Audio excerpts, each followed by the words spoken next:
Back to of the record. ఆ నియోజకవర్గ విషయంలో వైసీపీ ఆశ నిరాశల మధ్య ఊగిసలాడుతోందా? పార్టీ పెట్టాక ఇప్పటి వరకు పట్టు చిక్కలే సరికదా కాస్త మెరుగుపడదామనుకుంటున్న టైంలో మళ్లీ దెబ్బ పడుతోందా? ఇన్ఛార్జిని మార్చిన లాభం లేదు, ఆశలు ఆవిరయ్యేట్టున్నాయన్న మాటలు ఎందుకు వినిపిస్తున్నాయి? ఏంటా అసెంబ్లీ సెగ్మెంట్, అక్కడున్న ప్రత్యేక పరిస్థితులేంటి? పార్టీ ఆవిర్భావం తర్వాత వైసీపీకి అస్సలు పట్టు చిక్కని అతి కొద్ది వేళ్ల మీద లెక్కించదగిన నియోజకవర్గాల్లో ఒకటి ఉమ్మడి గుంటూరు జిల్లా రేపల్లె. 2014 ఎన్నికల్లో ఇక్కడి నుంచి వైసీపీ తరపున పోటీ చేసిన మోపిదేవి వెంకటరమణ టీడీపీ అభ్యర్థి అనగాని సత్యప్రసాద్ చేతిలో ఓడిపోయారు. తిరిగి 2019లో కూడా వీళ్ళిద్దరే తలపడ్డారు. అప్పుడు రాష్ట్రం మొత్తం వైసీపీ గాలి వీచినా రేపల్లెలో మాత్రం మళ్లీ టీడీపీనే జెండా ఎగరేసింది. అనగాని సత్యప్రసాద్ రెండోసారి విజయం సాధించారు. ఇక గత ఎన్నికల్లో మూడోసారి కూడా అనగాని గెలిచి ఏకంగా మంత్రి పదవి దక్కించుకున్నారు. ఈ పరిస్థితుల్లో రేపల్లెలో బోని కొట్టడం అన్నది వైసీపీకి కలగానే మిగిలిపోయింది. దాంతో క్యాడర్లో కూడా నైరాస్యం పెరుగుతోందట. పరిస్థితిని గమనించిన పార్టీ అధిష్టానం ఇన్ఛార్జిగా ఉన్న ఈ ఊరి గణేష్ ను తప్పించి ఆ స్థానంలో పీటా మోహనకృష్ణకు బాధ్యతలు అప్పగించింది. ఆయన కూడా ఈసారి ఎలాగైనా పట్టు బిగించాలన్న టార్గెట్ తో కాస్త దూకుడుగా వ్యవహరించడం మొదలుపెట్టారు. అధికార పార్టీ నాయకులతో సమానంగా ఫ్లెక్సీల కోసం పట్టుబట్టడం, ఉద్రిక్త పరిస్థితులు తలెత్తడంతో పోలీసులు కూడా రంగంలోకి దిగాల్సొచ్చింది. రెండు పక్షాలు ఢీ అంటే ఢీ అన్నట్టుగా వ్యవహరించడంతో మనం కూడా పుంజుకున్నామంటూ వైసీపీ క్యాడర్ రీఛార్జ్ అయినట్లు ఫీల్ అయిందట.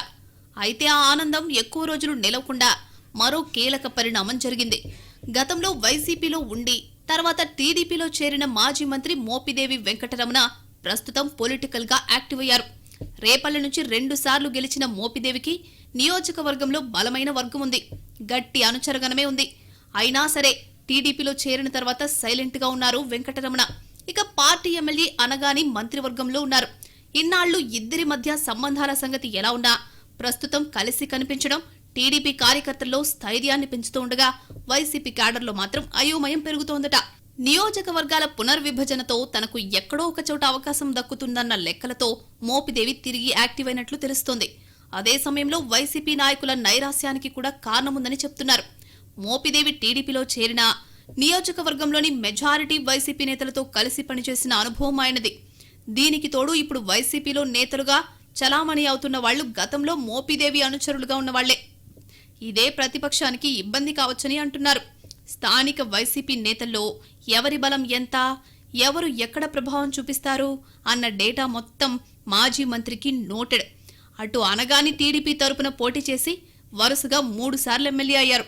ఇన్నాళ్లు పెద్దగా కలవని ఇద్దరు నాయకులు ఇప్పుడు కలిసి కనిపించడం, టీడీపీ 44 వసంతాల వేడుకల్లో పాల్గొనడం ప్రతిపక్షానికి కలవరపాటేనన్న విశ్లేషణలున్నాయి. ఇద్దరూ విడివిడిగా ఉన్నప్పుడే రేపల్లెలో వైసీపీ గెలవలేదు. ఇక ఇప్పుడు ఒకే పార్టీలో ఉన్నారు. పైగా కలిసిపోతే ప్రత్యర్థులకు కష్టమేనన్నది ఇక్కడి పరిణామాలను గమనిస్తున్న వాళ్ల మాట. కొత్త ఇన్ఛార్జి దూకుడుగా వెళ్తూ ఉండడంతో ఇక మంచి రోజులు వస్తాయని భావిస్తున్న టైంలో ఇద్దరు బలమైన ప్రత్యర్థులు కలిసిపోవడం వైసీపీ క్యాడర్ను కూడా కలవరపెడుతోందట. రేపల్లె నియోజకవర్గంలో ఇప్పుడు ఇదే హాట్ టాపిక్.